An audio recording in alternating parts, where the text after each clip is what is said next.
নমস্কার বন্ধুরা, আমার শরীর অসুস্থ থাকার কারণে গাছপালার যত্ন আমি নিতে পারিনি, তাই শিউলি ফুল গাছটার অবস্থা দেখুন। আর আমি ঝাঁকিয়ে ফুলও পারি না, সব কিছু করে দেয় ওরা। মুক্তি আর মুক্ত দেখুন কারা পারছে। সকালবেলা ছেড়ে দিয়ে গাছে উঠে এত নাচানাচি, এত কিছু করে, আর ফুলগুলো টপ টপ করে নিচে পড়ে যায়।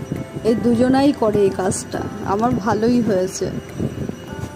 ভোরবেলা এসে বাগানে কাটানো, এদের সাথে কাটানো, এইভাবে ফুল তোলা, এর একটা অনুভূতি আলাদা। দেখুন একজন উঠে বসে আছে, আর একজন গাছ নাড়াচ্ছে, গাছের মধ্যেই নাচানাচি, ওই নাচানাচি করছে আর আমার ফুলগুলো পড়ছে। দেখুন কতগুলো ফুল হয়েছে, ভালোই হলো। শরীর খারাপ, পারছি না, ওরাই করে দিচ্ছে। যাই হোক, এবছর হলো না, পরের বছর নিশ্চয়ই সব পরিষ্কার করবো। এই জন্য আমার বাগানও অপরিষ্কার।